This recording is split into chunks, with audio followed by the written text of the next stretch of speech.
घाम गाळून उभारलेली वास्तू आहे. माझे वडील कैलासवासी कृष्णाजी रामचंद्र नाईक, KR नाईक या नावाने ते परिचित होते.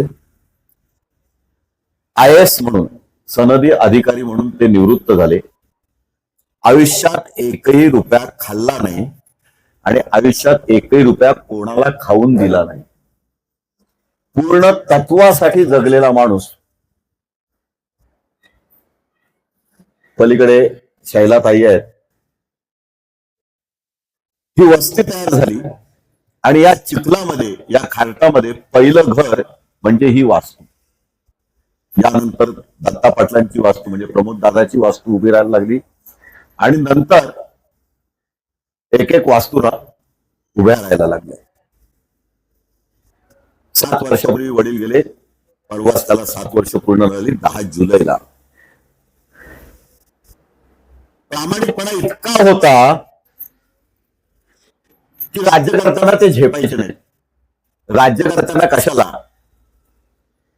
तर स्वातंत्र्यपूर्व काळात इंग्रजांना सुद्धा झेपायचे नाही. तिथे इंग्रज कलेक्टर असायचे आणि ते महसूल खात्यात रेवदंड्यातून पहिले मॅट्रिक झालेले म्हणजे नाना धर्माधिकाऱ्यांचे वर्गमित्र किंवा दत्ता खानविलकरांचे वर्गमित्र. मग त्यांना कुठेतरी गडचिरोलीला टाकायचा विचार व्हायचा, पण महसूल कायद्याप्रमाणे कोकणातल्या माणसाला कोकणाबाहेर टाकता येत नाही, म्हणून त्यावेळेला कोकणातलं गडचिरोली म्हणजे मंडणगडला अंतुले साहेबांनी टाकलं. खूप कष्ट केले, देवरुखला होते. आम्ही होळीच्या दिवशी मिलोच्या भाकऱ्या खाल्लेल्या आहेत. 6 जणांचं कुटुंब होतं, आई होती, भाड्याच्या घरात राहायचो. देवरुख ते मुंबई अंतर आता तुम्ही कारने किती आहे बघा. वडिलांनी ते पायी चालत केलं.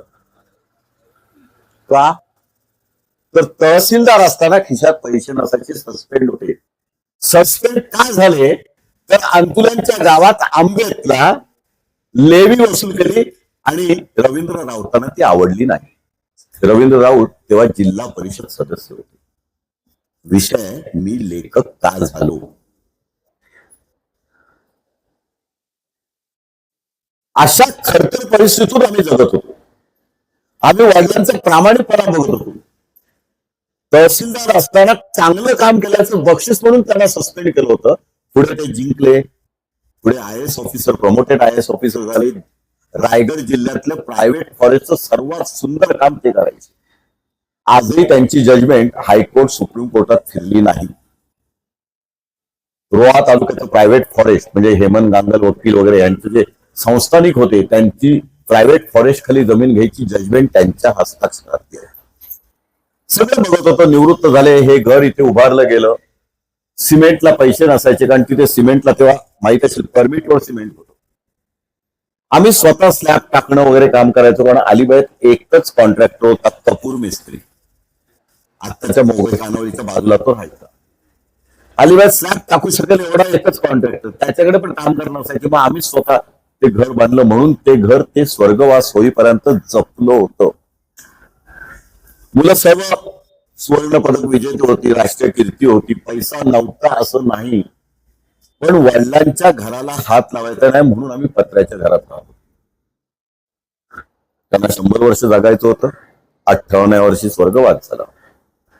अशा वडिलांना दिसत नव्हतं, म्हणून मी, माझी पत्नी आणि मुलांना घेऊन ज्या मंडणगड मध्ये माझं संपूर्ण बालपण गेलं, तिथे मी त्यांना घेऊन गेलो. वडिलांना दिसत नव्हतं. त्या जुन्या घरात गेलो, भाड्याने घेतलं. ते हाताने रापत होते म्हणजे असे, आणि इथे माझं नाव लिहिलं असेल. आणि खरंच तिथे त्यांच्याच अक्षरात खडूनी टूरा नाईक असं नाव लिहिलं होतं. हेच ते घर जिथे मंडणगडची पहिली शाळा जन्माला आली. आपल्या मुलीला फर्ग्युसन कॉलेज मधनं काढून गोल्ड मेडलिस्ट असताना मंडणगड सारख्या एका दुर्गम खेड्यात जिथे एसटी पण जायची नाही, तिथे शाळा स्थापन करायला लावली. दुसऱ्या मुलीला रेवदंड्यासारख्या ठिकाणून शाळेतून काढून त्या शाळेत आणलं. सातत्याने 100% रिझल्ट मिळत होता. त्या शाळेचं नाव आंबेडकर हायस्कूल. पत्रपडायचा नाही, त्यामुळे जनरल नॉलेज असायचं कारण नाही. 7वी 8वीला आम्ही ABCD शिकलो. स्वतःची शाळा. अशा परिस्थितीत आम्ही अलिबागला आलो 1977 साली. त्याच वेळी मंडणगडचे ते जुनं घर, पडकं घर बघत असताना मनात आलं की या आठवणींचा खजिना आपण लिहून ठेवला पाहिजे, लोकांनी तो वाचला पाहिजे. एका धैर्यवेळ्या बापाची कहाणी ऐकली पाहिजे, एका धडपडणाऱ्या मुलांची कहाणी लोकांनी ऐकली पाहिजे. आणि तिथे एकनाथ धड या पुस्तकाचा जन्म झाला. पुस्तकाचं नाव एकनाथ धड असंच सुचलेलं. पुस्तक लिहिलं गेलं केवळ 8 रात्री. पुस्तक लिहिलं, कल्पना काहीच नव्हती. प्रकाशनाचे काय असतं काय नसतं काहीच माहिती नव्हतं. एका दोघांकडे चौकशी केली, भाऊ खानविलकरांकडे चौकशी केली, लायब्ररीत चौकशी केली. तिथे बिरजे नावाची व्यक्ती होती. आज ती स्वर्गवासी आहे. आणि मग ही बिरजे नावाच्या व्यक्तीने मला सांगितलं की दिलीप राज प्रकाशनकडे जा, हे सगळ्यात महाराष्ट्रातलं मोठं प्रकाशन आहे. इच्छा तर दुर्गम होती की प्रकाशन करायचं, आपला अनुभव कथन पहिलं आणायचं तर ते गणत्यात आणायचं आणि मोठ्या प्रकाशकातर्फे जायचं. आम्ही दिलीप राज प्रकाशनकडे गेलो. दिलीप राज प्रकाशननी पहिला शिरमोड केला. त्या शनिवार पेठेत त्यांचं ऑफिस होतं. ते म्हणाले आमची अशी पद्धत नाही, तुम्हाला पुढच्या महिन्यात पुस्तक पाहिजे, आमच्याकडे संपादकीय मंडळ असतं, त्यांना पुस्तक तुमचं वाचायला पहिलं दिलं पाहिजे. ते प्रत्येक जण वाचतील, स्वतःचे अहवाल देतील आणि मग आमच्या शास्त्रात तुमचं पुस्तक बसत असेल तर 2 वर्षांनी छापू. बोलू नाही जाणार, मला 1 महिन्यात पुस्तक पाहिजे, माझा वाढदिवस होते 50वा 26 ऑगस्टला. बरं, पुस्तक प्रकाशित करायचं नक्की केलेलं. 4 दिवसांनी फोन आला. आम्ही प्रथेच्या विरुद्ध जाऊन पुस्तक तपासलं, तुमच्या पुस्तकाला A+ मिळालेला आहे आणि पुस्तक आम्ही छापायचं ठरवलं. फक्त एक अडचण आहे. बोला आता कोणती अडचण नाही. बोलतो पुस्तकाचं नाव निगेटिव्ह आहे. एवढं सुंदर पुस्तक झालं, अनुभव कथन केले, तुम्ही आतून लिहिले सगळं. बोलो ना, पुस्तकाचं नाव बदलणार नाही. माझी जी काय व्यक्तिरेखा आहे ती ज्या शब्दातून पहिल्या पुस्तकातून द्यायला पाहिजे ती म्हणजे एकनाथ धड. बरोबर, माझी मनोगतातच ते आले की काय केलं नाही. 7 स्टार हॉटेलला राहिलो, जगभर फिरलो, बॉल फिरलो, लाखो रुपये उडवले, कॅसिनोत पैसे उडवले, सगळं काही केलं. पण ते दिवस आठवले की मॉल मधला तो 100 रुपयाचा पट्टा सुद्धा ठेवून दिला. ते आपलं जीवन आहे. सगळीकडे फिरलो, 5 स्टार हॉटेल असेल, सगळीकडचं खाणं खाल्लं, प्रचंड खाद्य संस्कृती जपली. पण चौलचा आंबाड्याच्या कालवणातला बाठा मात्र विसरतो ना. सगळीकडचं खाल्लं, पण त्या वाकट्या भाजलेल्या चुलीवरच्या वाकट्या, राखीतल्या वाकट्या, तो वास नाही बघितला. ती भारंगीची भाजी, आईने केलेली वालाचे दाणे भाजलेली भारंगीची भाजी आणि जंत नाही होत म्हणून त्या भारंगीचं दिलेलं पाणी ते नाही विसरतात. हे सगळं एकनाथ धड मध्ये समावित होतं आणि म्हणून त्या पुस्तकाचं नाव एकनाथ धड दिलं. त्यांनाही पटलं. मनोहर जोशी तेव्हा लोकसभेचे अध्यक्ष होते. त्यांना बोललो तुम्ही पुस्तकाच्या उद्घाटनाला पाहिजे. केंद्रीय मंत्री होते अनंत गीते, सगळा लवाजमा आला. तटकरे साहेब आले, जयंत पाटील आले, सगळ्या मोठ्या मोठ्या माणसं, साहित्यिक आले, अनेक लेखक आले आणि माझं पहिलं पुस्तक थाटामाटात अलिबागला प्रकाशित झालं आणि माझ्यावर पहिला किंचित लेखक म्हणून शिक्का बसला. आता हे अनुभव कथन होतं.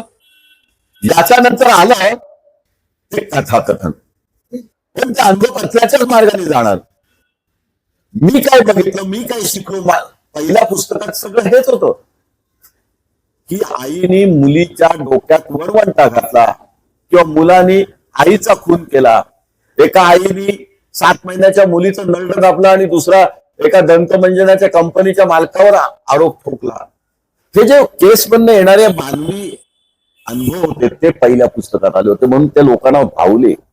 आणि त्याच्यामध्ये मग सगळे आजूबाजूची लोक होती. त्याच्यावर आपला कापडी होता जो प्रचंड शिवीगाळी करून फिरायचा, पण त्याचा अत्यंत प्रामाणिकपणा की जगदीश पाटील सारख्या माणसांनी त्याला नोकरीला ठेवला आणि त्यांनी 14 वर्ष दुकान सांभाळलं. ज्याच्यावर 10 रुपयाचा कोण विश्वास ठेवायचा नाही तो कापडी आम्ही बघितला. आम्ही शरद आपटे बघितला. आई शरद आलाय, मागेच तू पुढच्या जन्मात किंवा पुढच्या वर्षी पंतप्रधान होणार, मी तुझा सेक्रेटरी होणार, अशी आरोळी ठोकायचा. तो शरद जिवंत करता आला मला. आणि मग तो शरद ज्या परिस्थितीत वाढला, लोकांना मुख्यमंत्री बनवलं, कलेक्टरला, त्याच्या घरात त्याला कुठल्याही घरात प्रवेश नव्हता असं नाही. कोणाच्याही घरात जायचा, लोकांची फुलं आणून त्या देवळात किंवा देवारात व्हायचा आणि प्रचंड मोकळा माणूस. असा मोकळा माणूस पण जेव्हा अलिबागमध्ये मोघे खानावळीच्या समोर त्याला मोटरसायकलने उडवलं, कोणी बघायला आलं नाही. मृत्यूची झुंज देत कोणी पोचायच्या आत शांतपणे निश्चितपणे गेला. मग त्याचा मुलगा सुद्धा दशग्रंथी ब्राह्मण व्हावा ही त्याची जी इच्छा होती, त्याचं काय? मग हे सगळे प्रश्न मनात येत होते आणि म्हणून एकनाथ धडची निर्मिती झाली. आणि एकनाथ धड नंतर आलं कळत नकळत. कळत नकळत सुद्धा असेच अनुभव येत गेले. पुढे आलं मन मंदिर, मग आलं जीवन सुगंध. ही 4 पुस्तकं म्हणजे माझ्या संपूर्ण 50 वर्षाच्या उण्यापुऱ्या आयुष्यामध्ये, माझ्या वकिली क्षेत्रामध्ये, कला क्षेत्रामध्ये मला आलेली अनुभवांची शिजोळी होती. जी काय माणसं बघितली, जी काय माणसं अनुभवली, वाचली, ती मी लिहित गेलो. पूर्ण नैसर्गिकपणा होता. आणि मग त्याच्यात अलिबागचा पूर असेल. इथून आम्ही महिला मंडळाला शेकडो भाकऱ्या करून घ्यायचो.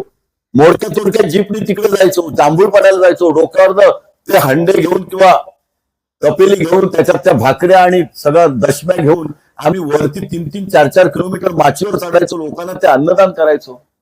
इथे शिवसेना आणली, जय महाराष्ट्र म्हणून लेख लिहिला.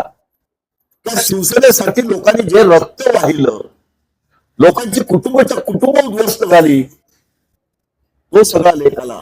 राजकारणाने इथे विष्णू आचरेकर नावाचा एअर इंडियाचा मुलगा होता, त्याला मी उपजिल्हा प्रमुख. विक्रम इस्पात कंपनी येणार होती. रिक्षावाला विचारला, दिवसा धवळ्या उभा कापला गेला, 32 वार झाले. माझ्या बरोबर रोज फिरणारा, एकत्र स्कूटरवर फिरणारा माणूस शिवसेना स्थापनेसाठी उभा मेला. त्याच्या अंत्ययात्रेला त्यावेळचे विरोधी पक्षनेते मनोहर जोशी आले. सगळे ढाय मोकळून लढत होते, भावना उफरत होत्या, बदल्याची आग प्रत्येकाच्या मनात जळत होती. मी मनोहर जोशींना प्रश्न केला, हे काय चाललंय, बदला कसा घेणार तुम्ही? त्यांनी कानात सांगितलं, विलास शांत हो, राजकारणात असे हुतात्मे जाणारच, काय झालं असेल त्यावेळी. मग ते सगळं त्या लेखात आलं की मोठ्यांचं खोटेपण आणि छोट्यांचं मोठेपण हे मी राजकारणात अनुभवलं. मग हळूहळू राजकारणात पुढे मोठा होत गेलो. बाळासाहेबांच्या माझघरात बसलो. मनोहर जोशींना मुख्यमंत्री केलं. होळीच्या दिवशी म्हणजे होळीच्या रात्री होळी पेटवल्यानंतर शेतकरी कामगार पक्षाचे 6 आमदार घेऊन एकही रुपया खर्च न करता 6च्या 6 आमदार मनोहर जोशींच्या बेडरूम मध्ये सकाळी 7 वाजता पोहोचवले. स्वर्गीय प्रभाकर पाटील सोबत होते. मनोहर जोशींनी 7 वाजता आम्हाला बाळासाहेबांच्या बेडरूम मध्ये नेलं. बाहेर दत्ताजी नलावडे, नारायण राणे, प्रमोद नवलकर अशी दिग्गज मंत्री 2-3 तास होती. आणि आम्ही आतमध्ये मुख्यमंत्र्यांबरोबर मंत्रिमंडळ कोणी करायचं, कसं करायचं याचे आराखडे करत होतो. बाळासाहेब खूप अनुभवले, खूप अनुभवले. बाळासाहेबांबरोबर इथे मिटिंग घेतली, हजारोच्या सभा घेतल्या, शिवसेनेसाठी वन फिरलो. आणि मग लक्षात आलं की हे आपलं क्षेत्र नाही, म्हणून पुन्हा वकिलीकडे वळलो. वकिलीत इतका पुढे गेलो की रायगड जिल्ह्याचा जिल्हा सरकारी वकील झालो. महाराष्ट्राचा रेकॉर्ड केला. एका वर्षात 105 जणांना जन्मठेप मिळवून दिली. लोकांना 10 वर्ष लागतात, तिथे एका वर्षात ते काम करून दाखवलं. रायगड जिल्ह्यात तेव्हा LAR व्हायचे, म्हणजे भूसंपादन कायदा होता. करोडो रुपयाचा महसूल सिडकोचा आणि रेव्हन्यू खात्याचा वाचवून दिला. बाळासाहेबांचा पुन्हा निरोप आला. पुन्हा बाळासाहेबांकडे गेलो. मंत्रिमंडळात 6 माणसं रायगड जिल्ह्याची होती. मनोहर जोशी होते, लीलाधर ढाके होते, बरेच काही शरद आचार्य होते, अनेक नावं घेता येतील. सगळ्यांना समोर बसवलं होतं. या सगळ्यांनी बांगड्या भरल्यात. हे कोणी रामशेठ ठाकूरच्या समोर उभं राहायला तयार नाही, तुला उभं करतोय. दंडा हातात बांधला. खासदारकीचं तिकीट महाराष्ट्रातलं पहिलं जाहीर झालं. शिवसेना भाजपतर्फे खासदार म्हणून टीव्हीवर बातमी आली. मी परतीच्या प्रवासात होतो. मी आणि शिरीष पाटील म्हणून वकील सोबत होता. प्रचंड तयारी केली. 20 दिवस प्रचंड प्रचार केला. आणि 20व्या दिवशी पेण येथे बाळासाहेब येतात, उद्योगी येतात असं कळलं. माझा बॅनर होता. मी खुर्चीवर बसलोय, माझा बॅनर अलगद उतरवण्यात आला आणि अचानक दिबा पाटलांचा बॅनर चढवण्यात आला. उद्धवजींच्या गाडीतून दिबा पाटील आले. हेच ते दिबा पाटील ज्यांनी महिनाभर बाळासाहेबांकडे 4 कोटी रुपये द्या, नाहीतर मी उभा राहणार नाही, मी पक्षात येणार नाही, तुमच्या अटीवर मी नाही, माझ्या अटीवर तुम्ही मला उभं करा असं सांगत होते. माझी विजयाची खात्री व्हायला लागल्यानंतर दिबा पाटील स्वतः बाळासाहेबांकडे गेले आणि माझं जाहीर झालेलं फॉर्म भरायच्या आदल्या दिवशीचं तिकीट कापलं गेलं. विविध असे चढ उतार बघत असताना लक्षात आलं की पुन्हा आपलं हे क्षेत्र नाही. दोष देण्यात अर्थच नव्हता. मी पुन्हा वकिलीत आलो, अनेक उच्चांक गाठत गेलो, अनेक खटले चालवले, शेकड्यांनी मर्डर केसेस चालवल्या. पुढे विशेष जिल्हा सरकारी वकील झालो. जिल्हा सरकारी वकील पत्र गेलंच होतं, कारण नंतर सरकार गेलो होतं. मग तो जो खालीपण होतो, तो जो वेळ होता, तो लिखाणाकडे वळवला. मधल्या काळात 10 वर्ष होऊन गेली. मनोहर जोशी मुख्यमंत्री पदावर पाय उतार झाले, पुढे लोकसभा अध्यक्ष झाले आणि लोकसभा अध्यक्ष असताना 2013 साली अलिबागला लागले. आणि त्यानंतर प्रत्येक वर्षाला एक पुस्तक, या पद्धतीने 13 वर्षात 13 पुस्तकं आली. तर काही पुस्तकं 2-2 आली, म्हणून आता 14व्या वर्षात जवळजवळ 18 पुस्तकांचं लिखाण पूर्ण झालंय. इथे 3 पुस्तकांची हस्तलिखितं आहेत. त्यामधलं एक पुस्तक पथडी बाहेरचं आहे, ते म्हणजे बागेतला दवाखाना. दुसरं पुस्तक आहे प्रेम दिवाणी, पूर्ण झालेलं आहे पुस्तक, छापायला गेलेलं आहे. या आठवड्यात ते कदाचित छापून येईल सुद्धा. प्रेम दिवाणी ती सुद्धा खून खटल्याचीच कहाणी आहे. सिडको मध्ये खून झाला होता एका अधिकाऱ्याचा, परिस्थितीजन्य पुराव्यावरची ती कहाणी आहे. त्यानंतर दुसरा पुस्तक तयार होतंय, ते पूर्णपणे वेगळी वाटा करतोय, बागेतला दवाखाना. तुमच्या पळसात जी काही झाडं आहेत, अगदी भारंगीपासून सदाफुलीपर्यंत, हळदीपासून लसणापर्यंत, कांद्यापासून, तुम्ही जे नाव घ्याल त्या ओव्यापासून सगळी, या झाडांचे खरे उपयोग काय आणि त्याच्यापासून तुम्हाला नक्की काय बनवता येईल असे संकलन आहे. हे लेखन नाहीये. अर्थात जी माहिती इतर ती कटिबद्ध मांडून, पण ते संकलन केलेलं आहे.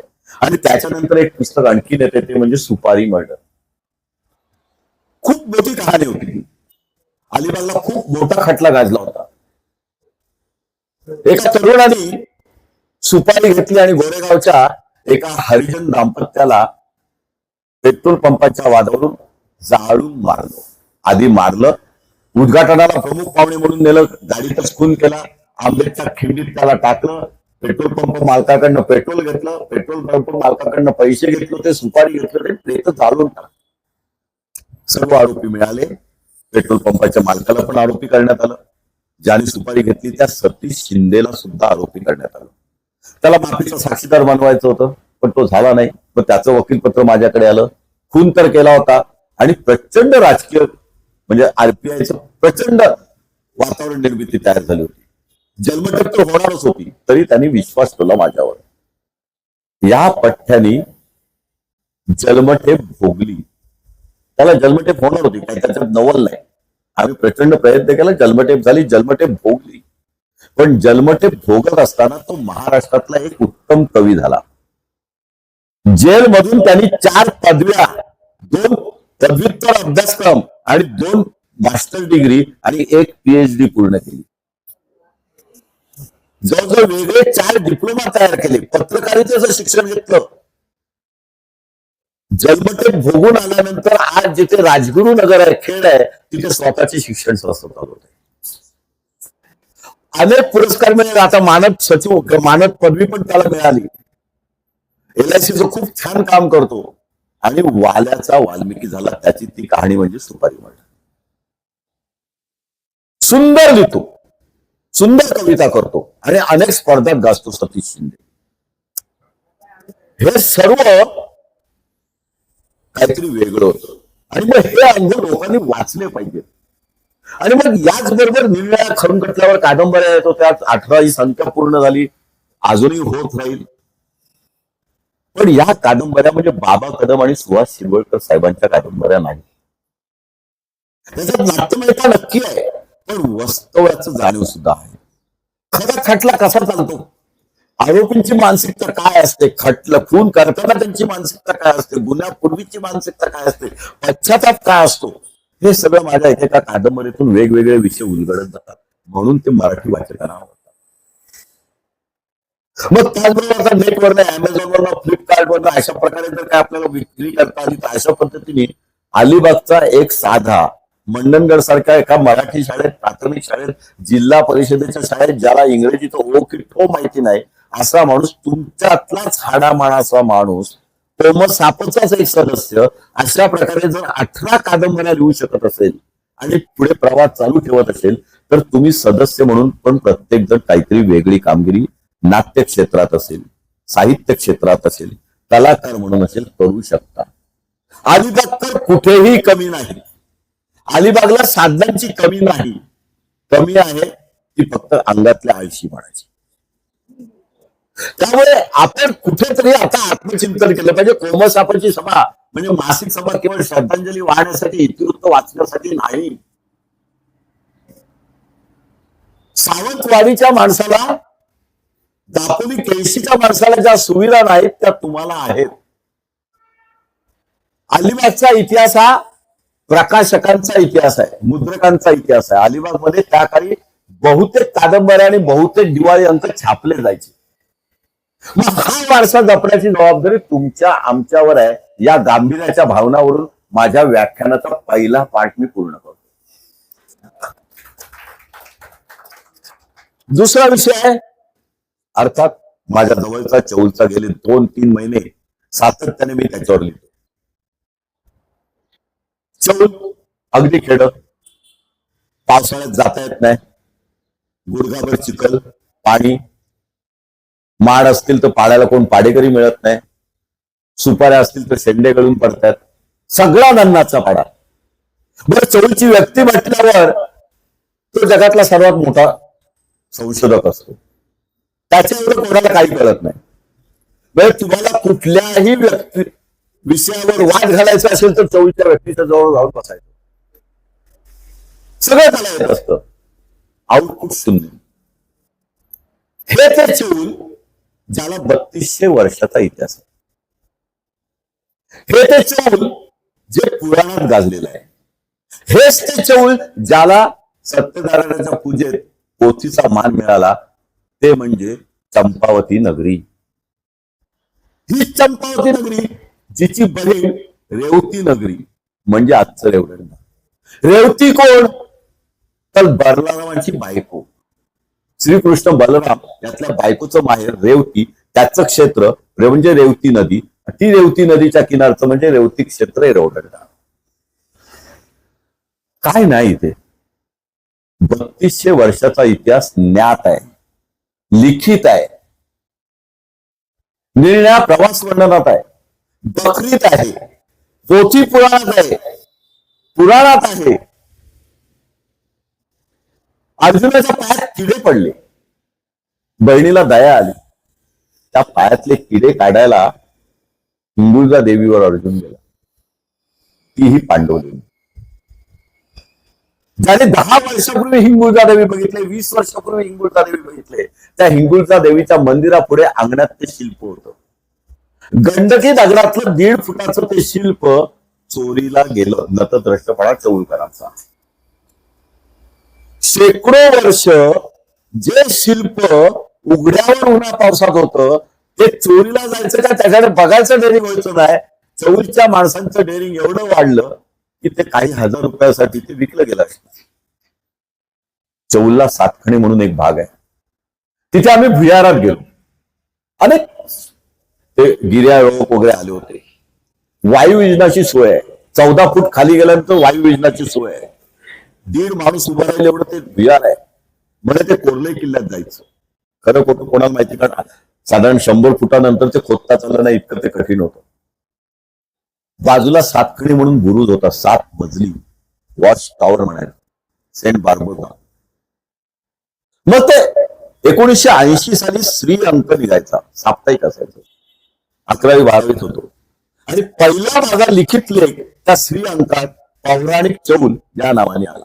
त्यावेळेला ते कुंडेश्वराचं मंदिर, कुंडेश्वराचा पिंड, मग त्याची पौराणिक कथा, ते पिंड वाढत गेलं तर प्रलय येईल. जवळजवळ 4-4.5 फूट पिंड झाली, दरवर्षी वाढतच होती आणि म्हणून खिळा ठोकण्यात आला. मग आमचं घरी एवढं चौलला शेजारीच जायचो, शेजारीच कुंडेश्वराचं मंदिर, आम्ही त्या कुंडेश्वरावर चढायचो आणि तो खिळा खरंच आहे की नाही हाताने बघायचो. पण काहीतरी खड्डा होता. त्याच्या समोर अशीच अनेक शिल्प होती. गाव टाकली असते चौलला. ही गाव टाकली असताना ते कुंड उपसलं गेलं आणि अशाच काही मूर्त्या मिळाल्या. नंदी मिळाले, पिंड मिळाली, शिलालेख मिळाले, असेच पडून राहिले. त्याच्यावर येईल दुर्दैवानी चौलला 360 मंदिरं होती. चौलला 360 पुष्करणी होत्या. आज हाताच्या बोटावर मोजण्यावर जे आहे त्याच्यात पुरातन देवळं राहिली नाहीत. लोकांनी आरसीसी देवळं बांधली. जीर्णोद्धाराच्या नावाखाली चौलचा ऱ्हास होत गेला. प्रत्येकाच्या घरात पायली असायची, आधेली असायची, फरा असायचा, उकळी असायची, जातं असायचं, सर्व काही होतं. बाळंतिणीची खोली असायची, कोंबड्यांचा खुराडा होता, तो बाबूल येऊ नये म्हणून त्याच्यासाठी वेगळी व्यवस्था असायची. प्रत्येकाच्या घरात 12 बलुतेदाराचं काहीतरी एक प्रकार आहे. माझे आजोबा चांगले सुतार होते. हनुमान पाड्याला एक देऊळ होतं. त्या देवळावरचा हत्ती अतिशय सुंदरपणे कोरीव होता. आम्ही त्याची माहिती काढली, माझ्या आजोबानेच केली. अष्टागर म्हणून हा भाग होता. म्हणजे आवाज, सासवणे, थळ, नागाव, आक्षी असा हा सगळा मिळून अष्टागर भाग होता. लाखो इमारती त्याच्यात होत्या. या अष्टागराचे अध्यक्ष माझे आजोबा होते. आणि मग ती सगळी माहिती घेत घरातली सुतारकामाची त्यावेळची कलाकुसर, म्हणजे इंटरलॉकिंग सिस्टीमनी ज्या पद्धतीने घरं बांधली जायची ते सगळं लहानपणी आम्ही बघत होतो. आणि चौल बद्दलची ओढ वाढत गेली. समोर माझ्या मामाची वाडी शिवबाग वासुदेव वर्तक, म्हणजे रॉक्सी सिनेमा वगैरे ज्यांनी बांधला किंवा इलेक्ट्रिकची कामं घेतली तो मामा. त्याच्या घरामध्ये देवालयामध्ये एक मोठी पंचधातूची पिंड आहे.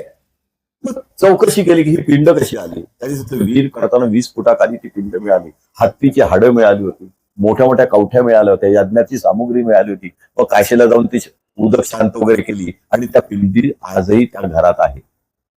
वर्तनेत अशी काही घराणी आहेत की अशी जुन्या जुन्या वस्तू, शालिग्राम हे अजूनही चौलमध्ये आहेत.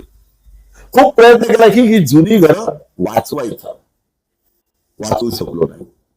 आणि म्हणून समेरवाडी खरेदी केली. तिथे एक जुन्या पद्धतीचं घर बांधलं.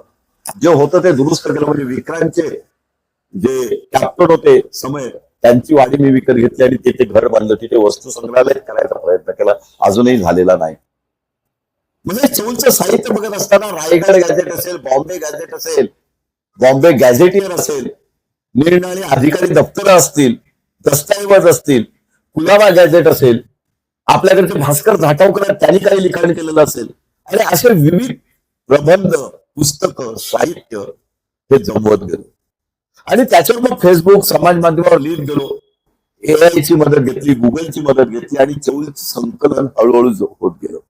आणि त्यातून जन्माला आली ते हे पुस्तक कालच पूर्ण होतंय, बखर चौलची.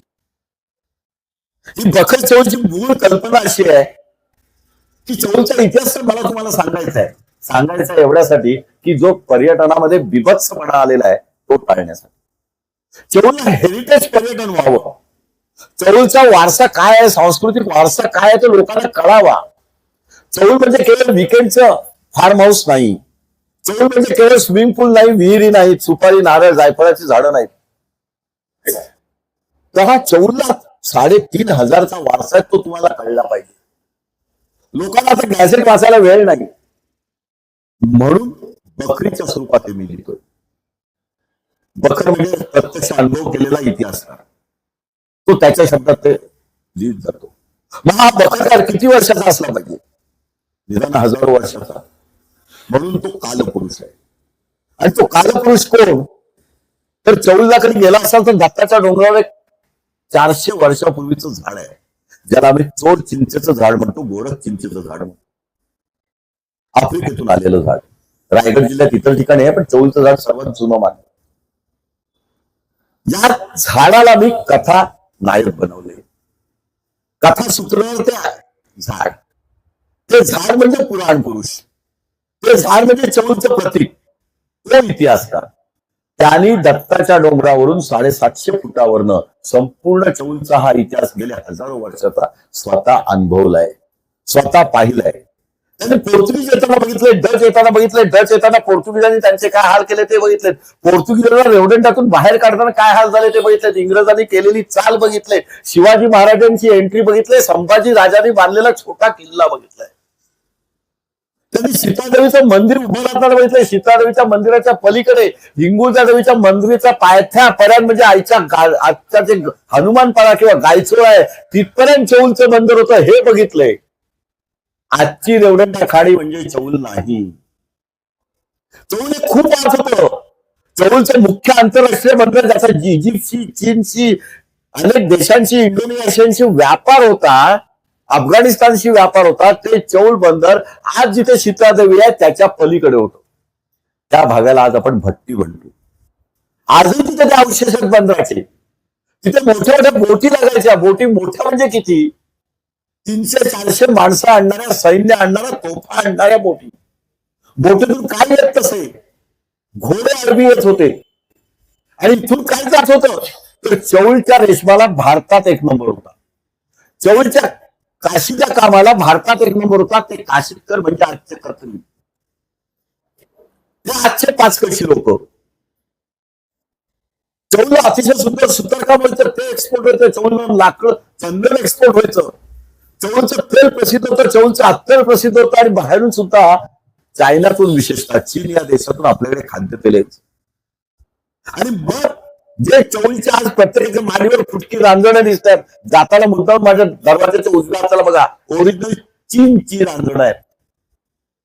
ती रांजणं आमच्या प्रत्येकाच्या घरात माळ्यावर पडलेली असायची, त्याच्यातून तेल यायचं, त्याच्यातून दारू यायची. चौलला दारू पाडली जायची. चौलची दारू, विशेषतः वाईन, ही प्रसिद्ध व्हायची. आज जिथे सातखणी आहे तिथे तो कारखाना होता. 1504 साली चौलला पहिला दारू गोळ्याचा कारखाना झाला. तोफेचे गोळे आणि दारू गोळा हा चौलला ऑर्डिनन्स फॅक्टरी भारतातली पहिली चौलला झाली, कलकत्त्याला झाली नाही. इंग्रज नंतर आले, पोर्तुगीज आधी आले, पोर्तुगीजांनी ती टाकले. आणि मग हे सगळे लोक येत असताना अनेक प्रवासी सुद्धा येत होते, अनेक व्यापारी येत होते. त्यामध्ये यहुदी होते, ब्राह्मण होते, ज्यू लोक होते, त्यामध्ये चिनी लोक होते, रशियन लोक होते. या सर्वांनी चौलचा इतिहास त्या त्या काळात, त्या त्या शतकात, म्हणजे साधारण 12व्या शतकापासून दर 100 वर्षांनी चौलचा इतिहास बदलत गेला. हा इतिहास म्हणजे दर्पण या प्रवास वर्णनात येतो. आणि मग त्यांनी त्यावेळेला जे चौल बघितलं त्याचं वर्णन केलं निकितीने, तो रशिया. तो सांगतो इथे 2.5 लाख घरं आहेत, इथे 40,000 वस्ती आहे, इथले बाला बलुतेदार हे अतिशय सुंदर आहेत, त्यांची कामं जगात जातात, इथली मध, इथली औषधं, इथले डॉक्टर, शल्य चिकित्सक अतिशय प्रसिद्ध आहेत, इथले दशग्रंथी ब्राह्मण. हे एकाने लिहून ठेवले, दादा भट्टांनी खास बोलवून घेतले होते. शिवाजी महाराजांचा अभिषेक झाला तो नागावच्या दशग्रंथी ब्राह्मणांनी केलेला अभिषेक आहे. ते क्रमवंत घराणं, ते भातखंडे घराणं, हे सगळे दशग्रंथी ब्राह्मण होते. त्यावेळेला अष्टागर पद्धत होती. चौल रस्त्याने जोडलं गेलेलं नव्हतं. तुम्हाला आश्चर्य वाटेल, हे सगळं मी अधिकृत इतिहासाच्या द्वारे बोलतो. ही सगळी पुस्तकं जी आहेत ही चौलवर भारत सरकारने इंग्रज काळाने लिहिलेली अधिकृत ग्रंथ आहे. त्याचा सारांश तुमच्या पुढे मांडतोय. आणि हाच सारांश बकरीच्या स्वरूपात एक इतिहास पुरुष तुम्हाला सांगतोय की कोणत्या शतकात काय घडत गेलं, चौल म्हणजे नक्की काय होतं.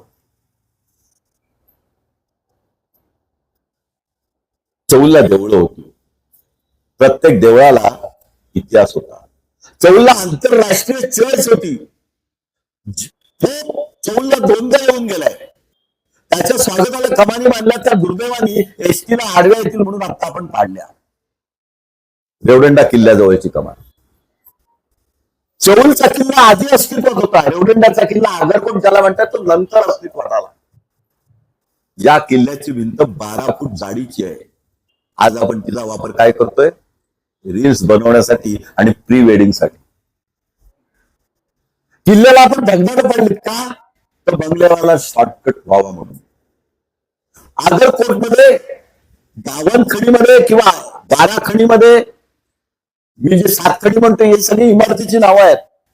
या नावांमध्ये खाली नुसत्या तोफा विखुरल्या होत्या. त्याच्यावर निळ्या भाषेत लिखाण केलं होतं, ओतीव काम होतं. आम्ही त्याचे फोटो श्रीमध्ये छापले. अनेक महाराष्ट्र मध्ये पण तिथे फोटो आले होते. आज जा 4 तोफा बघायला मिळत नाही. गेलं कुठे? या सगळ्या तोफा आगबोटवाला नावाचा एक तिथे व्यापारी आहे, करोडपती आहे, त्याच्या बंगल्याच्या दारात आणि घरात सजल्या. या तोफा नरिमन पॉइंट मध्ये करोडपतींच्या घरात आज आहेत, वस्तू संग्रहालयात नाही गेल्या. हे कुठेतरी दुःख होतं. एकही गुन्हा एवढ्या पोलीस स्टेशननी, महाराष्ट्र शासनाने, पुरातत्व विभागाने केला नाही. तुम्ही एक चिरा हलवायला जा, लगेच तुम्ही स्वतः जर चुला लावायला गेला तरी परवानगी देणार नाही. पण त्यांच्या डोळ्यात देखत चौलचा हा वारसा, चौलच्या मूर्त्या चोरीला जात आहेत, त्याच्याबद्दल कोण काही बोलत नाही. जगातली अतिशय सुंदर मूर्ती आज चौलला मोडक आळीमध्ये आहे. मोडक आळी म्हणजे जुनं तलाठी ऑफिस आहे त्याच्यासमोर. आज तुम्ही जा, एका पत्राच्या शेडमध्ये ती मूर्ती आहे, गंडकी दगडातली आहे. दशावतारच्या मूर्तीवर कोरले. भारतातली एकच मूर्ती अशी असावी, दशावतार पण विष्णूच्या मूर्तीत आहेत आणि पायाशी सूर्य रथ घेऊन आहे. सूर्य देवतेच्या रथात विष्णू स्वार आहे, अशी ती मूर्ती आज दुर्लक्षित अवस्थेत आहे. तुम्हाला दर्शन पण मिळत नाही. का? तर तिथे भट नावाचे एक इसम होते. हजारो वर्षाची त्यांची परंपरा, जे म्हणजे दशग्रंथी ब्राह्मण, गुजराती ब्राह्मण. त्यांनी ती मूर्ती, त्यांना कुठल्या तरी राजानी, म्हणजे नेपाळ वगैरे अशा राजांनी ती भेट दिली, ती चौलला आली. त्याचा इतिहास आहे, गॅझेटमध्ये त्याचा इतिहास आहे, नोंद आहे. परागंदा झाले भट, कुळाने ती मूर्ती ताब्यात घेतले, आज बेड्यात पडू नये. आणि त्या मूर्तीच्या बाजूला त्या भट यांचा जिवंत समाधी उंबराखाली आजही आहे. ती वारसदार माझ्याकडे आली, तिला न्याय मिळवून द्यायचा प्रयत्न केला. मी प्रचंड पत्रव्यवहार केला, डीएसपीना भेटलो, एकानेही कान हलवला नाही. तो सगळा पत्रव्यवहार माझ्याकडे अधिकृत आहे. चौल नाक्यावर एक सुंदर नारायण म्हणून मूर्ती आहे. तुम्ही मुद्दामून जा, फपेंचा पेढा तुम्हाला आवडत असेल तर बाजूला देऊळ आहे, अशीच मूर्ती आहे. विष्णूची मूर्ती दशावतारात कोरलेली मूर्ती आहे. हीच मूर्ती दिव्यागरला समुद्रावर आहे.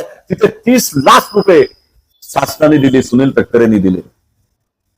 आणि आमचं जे घराणं त्या दिवाबात करतं, त्याला एक तिळाच्या तेलाची बाटली सुद्धा सरकार देत नाही.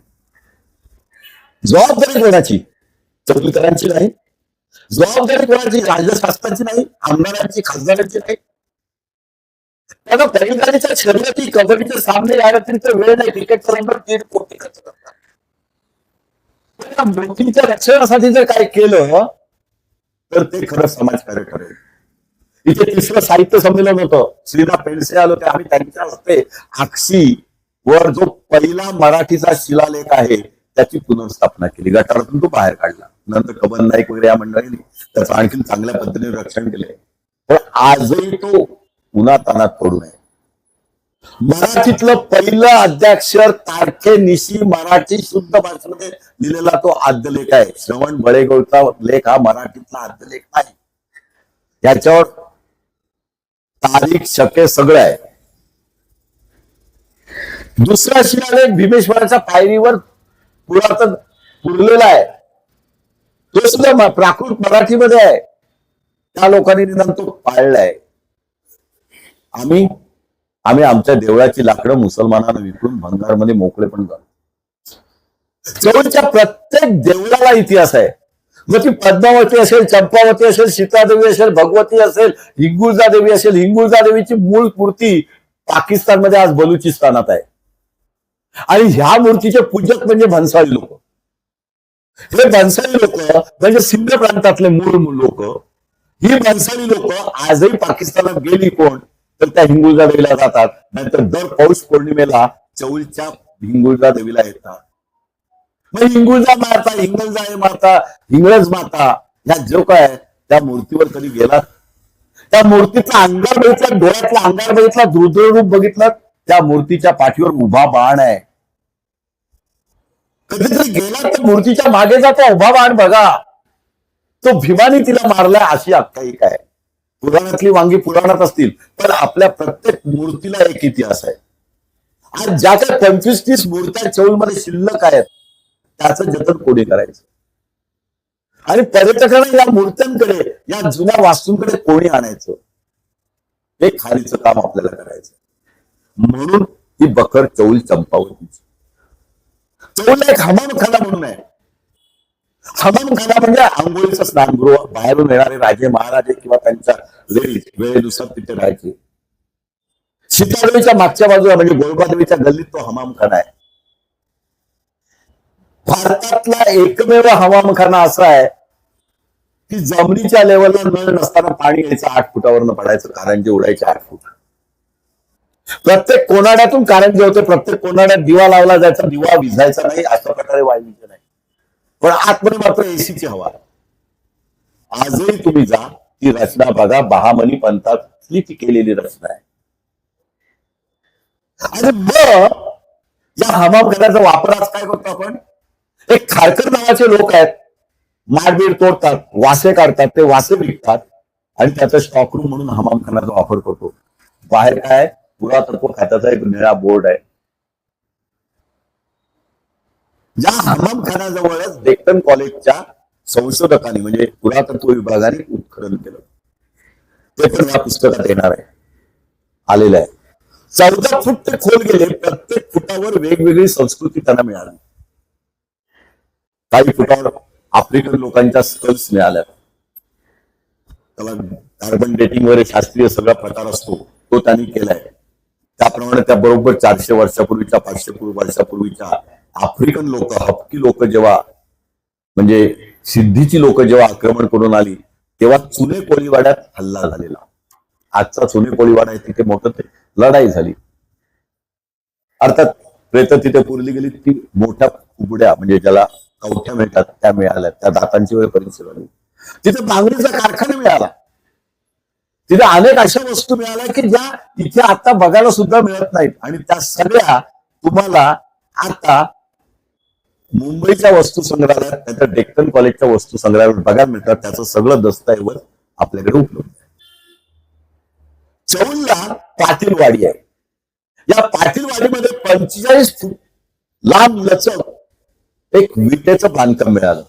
तो मुख्य राजवाडा आपल्या हिंदू सातवाहन काळातील राजाचा. त्याची नावं सगळी पुस्तकात आलेली आहेत. या राजवाड्याच्या भिंती या साधारण 1.25 फूट लांब आणि 6 इंच उंच विटेच्या होत्या. आजही तुम्ही गेलात तर त्या साईजच्या भाजलेल्या पत्त्या विटा त्या वाडीत जमिनीखाली मिळतात आणि वाड्याची अशी सलग रेष तिथे आहे, उत्खनात मिळालेली आहे. त्याच तिथे मोहनजोदडोच्या काळातल्या वस्तू, तशीच भांडी, तशीच कार्बन डेटिंग झालेली भांडी सगळी मिळाली आणि त्याचे फोटो सहित आपण हे सगळं इथे पुस्तकात आणतोय. चौलमध्ये या पाटीलवाडी जवळच ताजमहाल सारखी एक प्रतिकृती आहे. आजही तिथे शिवलिंग आहे. आजही एवढे मोठे बुरुज तिथे आहेत. राहतं कोण वटवागळ. कोणीही सोमवारी फुल टाकायला जात नाही. मात्र न चुकता दर गुरुवारी चादर चढवली जाते. ही अतिक्रमण कोणी विचारात घ्यायची? ताज्यवाडी असो, अलिबागचा कुलाबा किल्ला असो, खांदेरी असो, तिथे त्यांचा धर्म प्रचारक बरोबर ते स्थान ताब्यात घेतो का तरी मोगलकालीन बांधकामात म्हणजे आमची आहे. मग तिथे पिंडी आहे, तिथे एक साधं धोत्र्याचं फुल नाही तुम्हाला टाकतात. गावकऱ्याला असता नाही तर निदान तुम्ही आम्ही जे लिहितो, जे विचार करू शकतो, जे संस्कृती रक्षणाच्या गप्पा मारतात, कधीतरी आपण गेलोय पावन चिखलात टाकायला? ती बांधकामं कधीतरी बघितलीत? नायकिनीचा वाडा आहे, नर्तकीचा वाडा. माझी स्वतःची वडिलांनी खरेदी केलेली जमीन या वाड्याला लागून आहे. एक सुंदर बांधकामाचा तलाव आहे. इथे उंट घोडे घेऊन जे व्यापारी यायचे, जे जुन्नरला जायचे किंवा खाली दाभोळला जायचे, हा मार्ग मिळालेला आहे अधिकृत.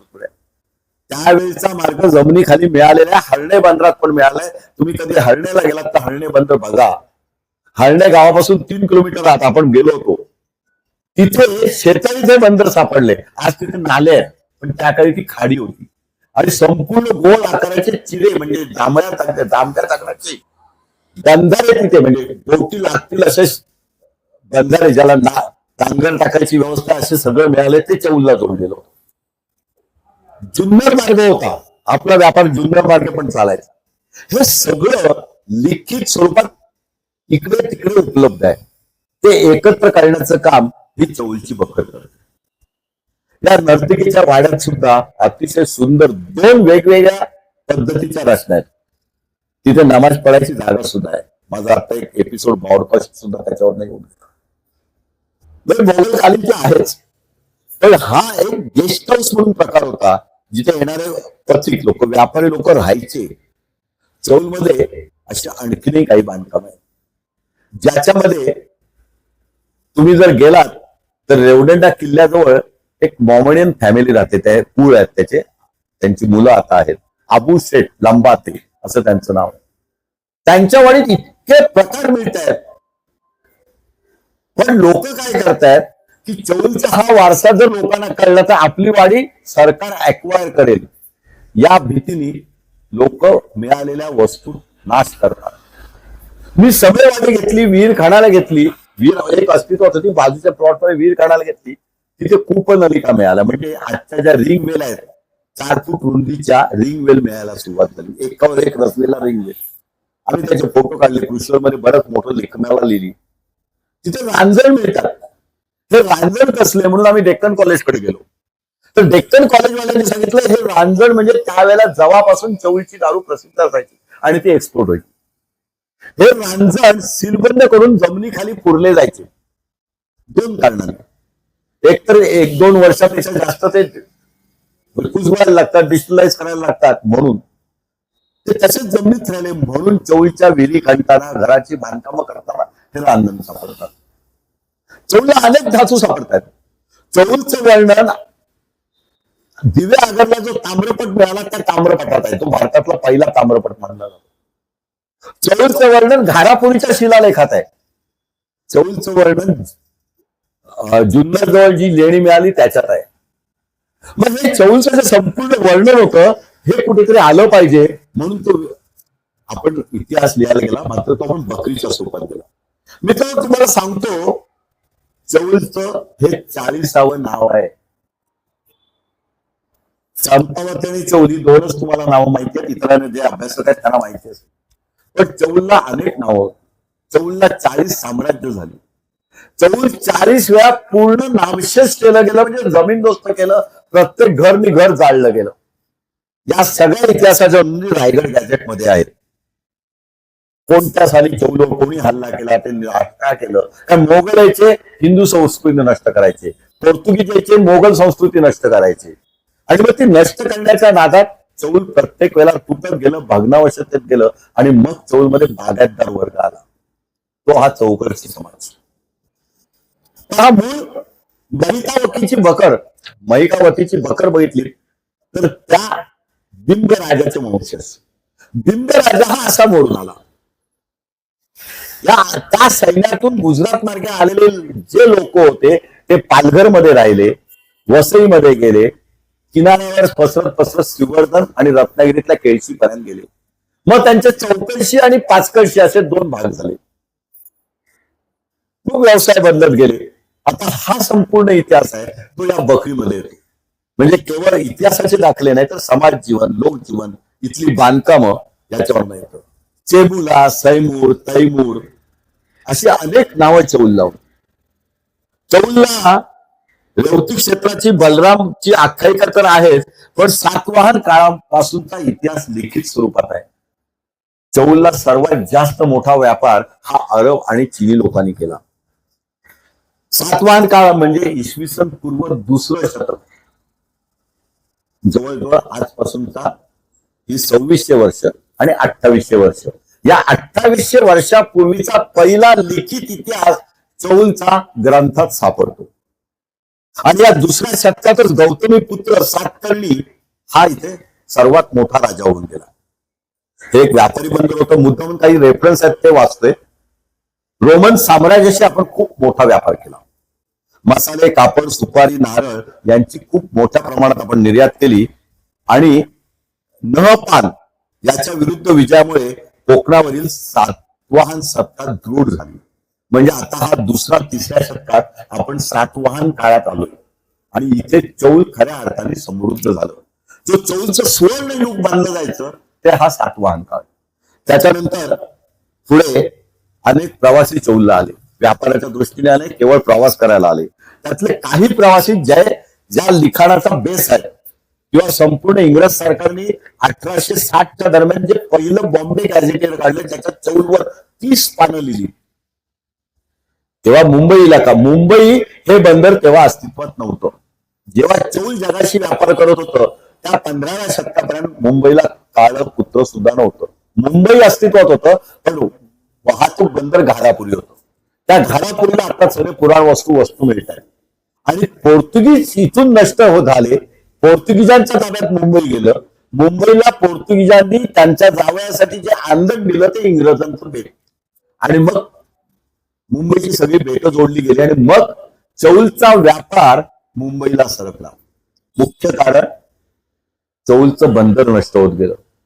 तुम्हाला आज आख्यायिका वाटेल तर आजचा जो पूल आहे त्या पुलाजवळ 8.5 मीटर वाळू भरलेली आहे.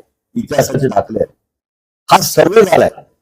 कोणत्या साली वाळूची पातळी चौलला किती होती जर विचार करा. पुलाजवळ 8.5 मीटर म्हणजे जवळजवळ 30 फूट खोली असेल तर चौलचं बंदर कुठे होतं.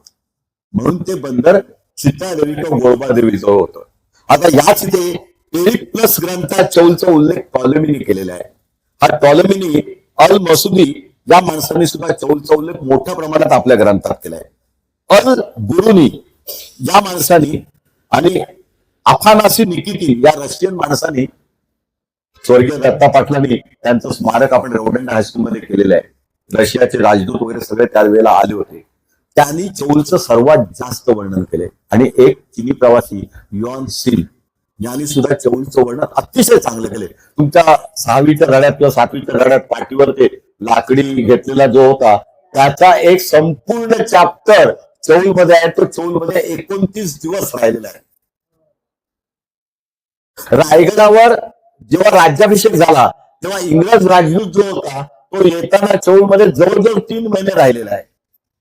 आणि या लोकांनी त्यावेळेची लोकसंस्कृती त्यावेळेची संपूर्ण इमारती बघितल्यात, त्या लिहून ठेवल्यात. याला वेगळा ऐतिहासिक पुरावा नको कारण भारत सरकारने हे छापलेलं आहे. पुराण वस्तू संशोधन खात्याने पुरातत्व विभागाने मंजूर केलेले लेख आहेत. त्यामुळे हे संशोधनाचे लेख हेच आपलं मुख्य आधार आहे. त्याच्यानंतर मित्रांनो पिएत्रो डेलेवाले आणि आणखी काही लोकांनी याचं वर्णन केलेलं आहे.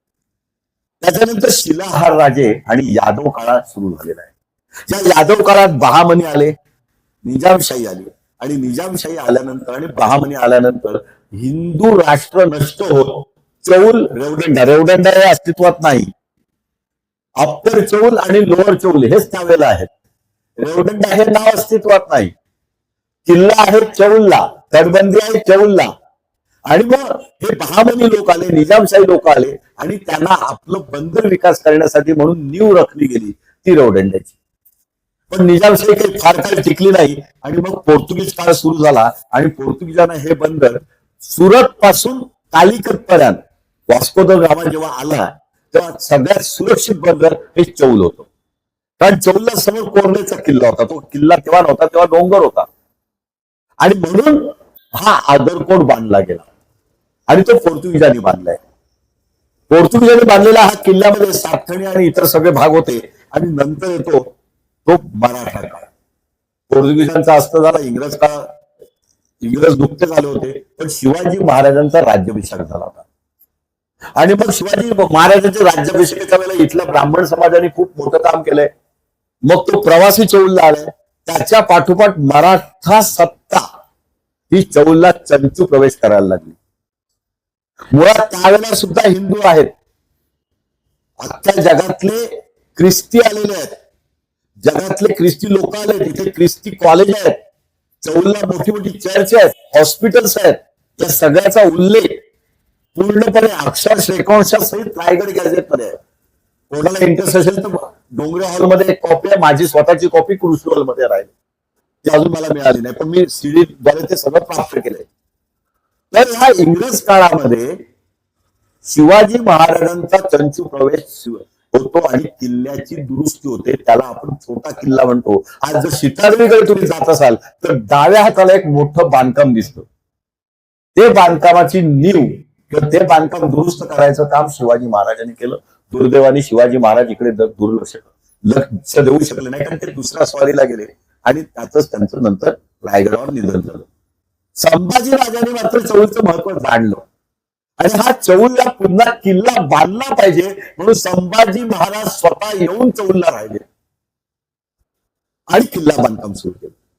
होमची व्यवस्था केली. ते होम त्याचं प्रतीक हे शिवा काळातली ओरिजिनल होमची प्रतिकृती आहे. हे होम शिवराज्याभिषेकाच्या वेळेला जे मोठ्या प्रमाणात पाडले गेले त्यातले काही होम म्हणजे काही शेकडा होम चौलच्या किल्ल्यासाठी खर्च झाले. पण दुर्दैवाने दक्षिणेकडची स्वारी निघाली आणि दक्षिणेकडून सिद्धी जोहरला मदत करायला निजामशाहीची लोक किंवा काही आणखीन लोक येतात हे कळल्यावर संभाजी राजांनी चौलचा वेढा उठवला, चौलचा दागदुगी अर्धवट ठेवली आणि मुरुडकडे ते गेलेत. रेवदंडा पूल तेव्हा नाही, खाली संभाजी महाराजांनी गलबतानी पार केले आणि मग संभाजी महाराज जिंजीच्या वेढ्याला गेले आणि मुरुडला वेढा टाकलाय. आणि संभाजी महाराजांनी हा जो पैसा होता तो पैसा जंजिरा किल्ल्याला पूल बांधण्यासाठी वापरला. आणि आजही गेला तर जंजिराच्या राजपुरी खाडी जवळ तुम्हाला एक दगडी पूल दिसेल. जेवढं महत्व रामेश्वराच्या पुलाला आहे तेवढंच महत्व या जंजिराच्या किल्ल्याला आहे, कारण संभाजी महाराजांनी छावणी टाकून तो पूल बांधायला घेतला होता. दुर्दैवाने पुन्हा तिथे अडचण आली आणि संभाजी राजांना संगमेश्वरला जावं लागलं. पुढचा इतिहास तुम्हाला माहिती आहे. संगमेश्वरला दगाफटका झाला, संभाजी महाराजांना अटक झाली आणि त्यातच त्यांचा अंत केला गेला. अन्यथा संभाजी महाराजांना 3 वर्ष जर या कोकणात मिळाली असती तर जंजिरा किल्ला फत्ते झाला असता, चौल आगरकोट फत्ते झाला असता आणि संपूर्ण मराठा सत्ता पेशवाईपर्यंत वाट बघायला लागली नसती, तर त्याच वेळेला मराठ्यांच्या ताब्यात आली असती. पण तरी सुद्धा अंमल मराठ्यांचाच होता, कारण सिद्धी जो म्हणजे जंजिराचा सिद्धी हा तिथे अडकून पडला, तो आगरकोटात येऊ शकला नाही. इथे 12 बलुतेदार होते, ते स्वतः सत्तेत आले. यातलेच काही घराणी गिरगावला गेली, ती इंग्रजांनी आणि पोर्तुगीजांनी नेली. म्हणून गिरगाव मध्ये तुम्हाला चौलच्या घराण्यांच्या आळ्या तुम्हाला दिसतील. तिथे माळी समाज जास्त दिसेल, तिथे भोई समाज आहे, तिथे भंडारी समाज आहे. हा सगळा चौलवरून निर्यात झालेला, ज्याला तुम्ही कामगारांचं हस्तांतरण म्हणा किंवा लेबर, ज्याला पूर्वी अंकित कामगार ठेवले जायचे गुलाम, ते तिकडे नेले गेले. काही कारागीर म्हणून गेले आणि चौलच्या हस्ताला सुरुवात झाली. जसा रायगड पडला तसा कुलाबा पण पडला, तसा चौलचा आगरदंडा, आगरकोट हे किल्ले सुद्धा पडले. त्यातली लाकडी बांधकामं नष्ट झाली, जाळली गेली. आता इथे कोणच आलेलं नाही, इंग्रज सरकार आलेलं आहे. इंग्रजांना इथे काय पडलेलं नाही, कारण वसई किल्ला त्यांना महत्वाचा वाटला, त्यांना मुंबई बंदर महत्वाचं वाटलं. तिकडे कलकत्ता बंदर झालं होतं, कालिकत बंदर झालं होतं, इकडे विशाखापट्टणम झालं होतं, वरती सुरत झालं होतं, पोरबंदर झालं होतं. त्यामुळे इंग्रजांनी सर्व दृष्टीने त्या त्या ठिकाणी रेल्वे नेल्या आणि जेवढं भारताला लुटता येईल तेवढं या रेल्वेनी जहाजात पोहोचवलं आणि भारत रिकामा केला. पण याच काळात चौलचा अस्त दुर्दैवाने ठरला होता. हा सगळा काळ येतो तर 18वे शतक, म्हणजे 1756 नंतर साधारण 1800-1900 काळापर्यंत. आणि मग या काळात पुन्हा ब्राह्मण वर्ग वर आला नाही, 12 बलुतेदार वर आले नाहीत.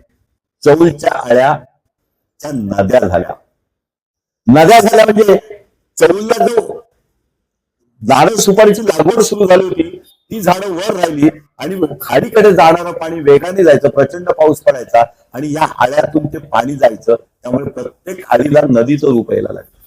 आणि म्हणून चौल, जर जुनं चौल कोणी बघितलं असेल तर सगळ्या वाड्यावर आणि रस्ते खाली. आता जवळजवळ 3-3, 4-4 फूट भराव केलाय तरी सुद्धा पाणी साचते. आणि म्हणून चौलला भौगोलिक परिस्थिती काय होती तर कऱ्या दगड होता, चुनखडीचा दगड होता. हा चुनखडीचा दगड हा नारळ सुपारीसाठी उत्तम, खाडीची हवाई नारळ सुपारीसाठी उत्तम. म्हणून या पोर्तुगीजांनी नारळ सुपारी बरोबरच 3 पिकं चौलमध्ये आणली. अधिकृत उल्लेख आहे. त्यातलं पहिलं पीक काजू, दुसरं पीक जायफळ. जी लोक आली त्यांनी महाळुंग आणलं. आणि म्हणून चौलला तुम्हाला विविध प्रकारच्या कमीत कमी 12 ते 15 प्रकार जास्वंदीचे ओरिजिनल मिळतात. ते प्रकार चौलचे आहेत. तुम्हाला साऊथला पण मिळतील असा दावा नाही, पण चौलच्या काही वस्तू आहेत. तुम्हाला कोटन हा आफ्रिकन देशातला कमीत कमी 20-25 प्रकार चौलला प्रत्येकाच्या वाडीच्या कुंपणात मिळतील. चौलला हळदीचे कमीत कमी 5-6 प्रकार वनौषधी म्हणून चौलला वाडीत असेच उगवले जातात. आम्ही उपटून टाकतो. सोनटक्क्याचे प्रकार. ही झाडं परदेशातून आलेली आहेत. पपणस परदेशातून आलेला आहे आणि ही चौलला सतत होत होती. खूप मोठ्या प्रमाणात उत्पन्न व्हायचं आणि मग निसर्ग चक्रीवादळ आलं. म्हणजे आजचा काळ आला. निसर्ग चक्रीवादळाने चौलचं भौगोलिक रूप बदलून गेलं. मधल्या काळात आपल्या सिंचनाच्या पद्धती चुकीच्या होत्या. ज्या सुपाऱ्या आम्ही तोडल्या त्याचे बुंदे तिथे ठेवले, तिथे आळबी उगवली. त्या आळबीतून बी पाण्यात मार्गे निळणार सुपाऱ्यांवर गेलं आणि आंध्र प्रदेश आणि तामिळनाडू सारखे चौलीची झाडं आता शेंडा गळून मरतात. दुर्दैवाने आता चौलला जायफळ औषधाला मिळत नाही. हे सगळे बुरशीजन्य रोग चौलला पेटाळले. म्हणजे निसर्गाचा कोप आहे, आपला आळस आहे. आणि हे सगळं करताना दुर्दैवाने आपण आता पर्यटकांच्या मागे लागलो. या सगळ्या किल्ल्यांमध्ये टेंट रिसॉर्ट झाले, डीजे चालतात, रात्री 2-2 वाजेपर्यंत पार्ट्या चालतात, ड्रग्स वापरले जातात. कुशीला रेवदंडा पोलीस स्टेशन आहे. आजपर्यंत एकही धाड पडलेली नाही. हा इतिहास सांगण्यासाठी चौलला वाटाडे, माहितगार, गाईड तयार करण्याची गरज आहे. चौलला येणारा पर्यटक, नागावला येणारा पर्यटक हा पट्याकडे आलेला नाही, गोव्याकडे आलेला नाही, बँकॉककडे नाही. जर चौलचं हेरिटेज पर्यटन, पौराणिक महत्व पुन्हा जपायचं असेल तर आपल्याला स्वतःला काहीतरी काम केलं पाहिजे. त्या इच्छेतून या बखरची निर्मिती झाली. मला खात्री आहे हे पुस्तक पुढच्या 2-4 महिन्यात नक्की येईल. जर शक्य झालं तर मी हे वेगळ्या पद्धतीने छापायचा प्रयत्न करतोय. या पुस्तकाचं मराठी साहित्यात किंवा इतिहास संशोधक, इतिहास अभ्यासकांमध्ये नक्की स्वागत होईल. पण हे सगळं पोटतिटकी सांगण्याचं कारण एवढं की तुम्ही सर्व अलिबाग करा. साहित्याची देणगी तुम्हाला मिळालेली आहे.